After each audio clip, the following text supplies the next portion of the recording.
out into the Americas, into Asia, into Africa, into Australia, New Zealand. And then came this sleight of hand when it appeared on the surface that the colonial powers like the British Empire and the French and all the rest of it, particularly the British, of course, it was massive, they appeared to give, quote, independence to the former colonies. But what they did was leave out in those countries the bloodline network and representatives, and the secret society network through which the bloodlines manipulate themselves and their agents into power. And they've gone on controlling those countries ever since. I'm sitting in the United States, and this country is ultimately controlled from Europe, from Britain, from London. Not the British government, that's just another pawn. I mean, the center of the secret society network, which for historical reasons and others is actually in Europe, although there are other key points around the world too, which we haven't got time to go into now in too much detail. But what then happened was that the former colonies went on their way, like Australia, believing that they were self-governing. But they weren't, and this is how it works, and this is how the same things can be introduced in different parts of the world at the same time. What they've created, if you think of it as a transnational corporation, their headquarters, which dictates the global policy, is in Europe, London massively. And in each country, there is what is just the same principle as a subsidiary branch of the corporation. And in each country, say Australia, there is the bloodline network left by the colonial powers. And then there is the secret society network through which those bloodlines manipulate Australia. And it's the same in America. These subsidiary groups all work the same. And the role of the subsidiary group in each country is to control that country's financial, political, media at ownership level, and educational system, and what's taught and what isn't taught, and all these institutions that control the country, dictate to the people, and dictate the direction. Their job is to control them, and that's what they've been set out to do after the so-called independence. So what happens is the center of the corporation in Europe, the center of the secret society web, dictates the agenda, and it is then the subsidiary network's job to introduce that agenda in their sphere of influence, i.e. their country. So Obama's pursuing a policy now, as you very interestingly kind of reveal there, that is happening in Australia. Ultimately, that both policies originate with the same people, because there's a blueprint that they want for every country, as well as that blueprint structure of global control, which I talked about earlier. And another point to make about that, to watch in Australia, is they want to break up, they want that world government structure and the World Central Bank and the World Army, under that the superstates, the European Union, the Asia-Pacific Union, all that stuff. But under that, they don't want nation states. They want to break the nation states up into regions, because that will de-unify any unified response to the edifice of power above.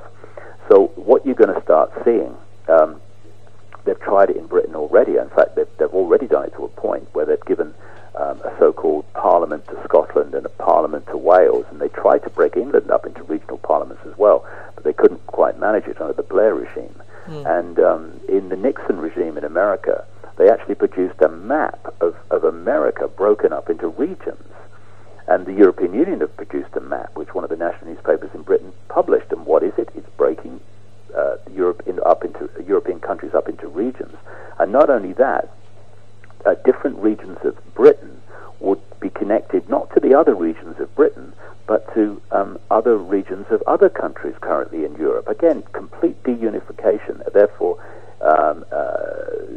destroying the ability of a unified response to the diktats from above. So if people just keep their eye on that, any idea of breaking Australia up, because that's what they want to take the power away from people. But how they'll sell it, and how they sold the Scottish Parliament and the Welsh Parliament is devolving power to the people, going the opposite way from centralisation. But of course what they're doing is giving them powers that don't really affect the way the world and the country goes, while hoarding the real power more and more at the centre. Yeah, it's very...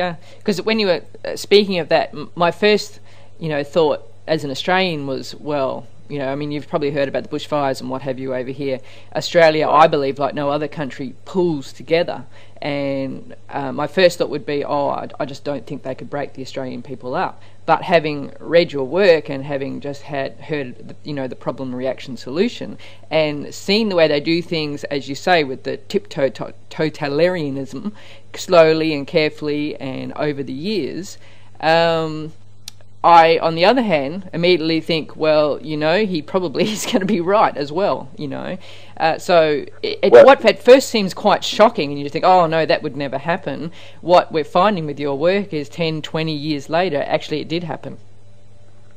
Well, what's interesting, you have to tell me about Australia, but what's happening around the world, and if you talk about this, you're called racist. It's not about being racist. It's about talking about why something's happening.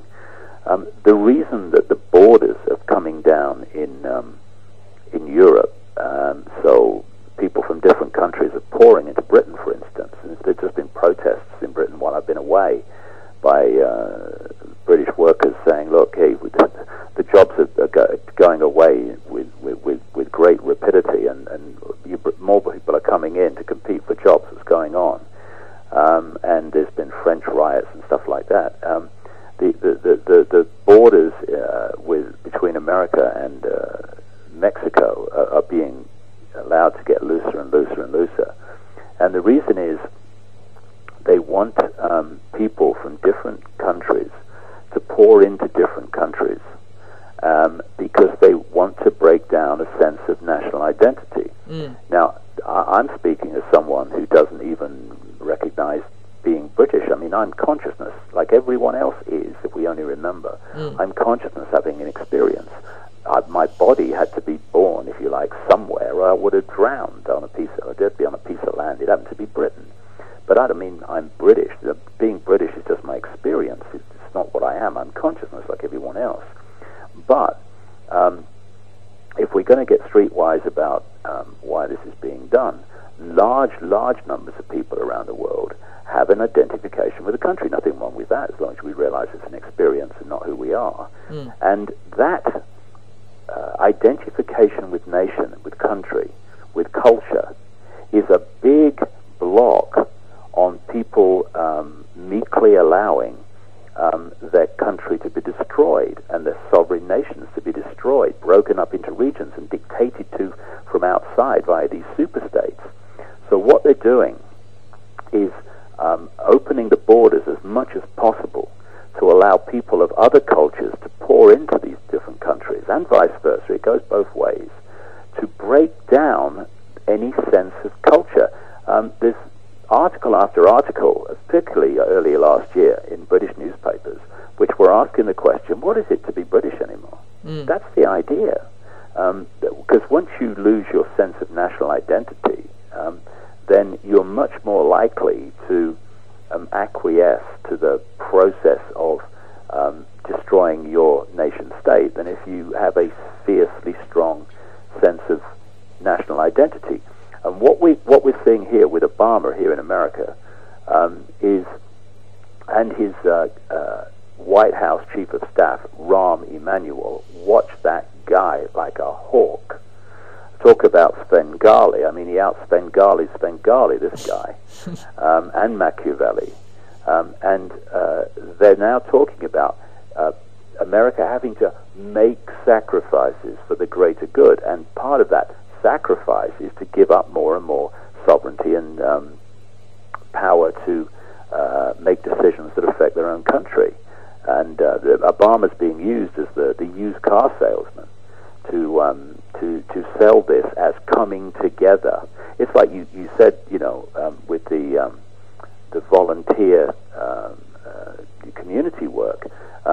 Actually, it's not volunteer community work, but it's given that feel, serving the community. But it's not saying, we want to encourage you to serve the community, so you make that conscious decision to do so, because you feel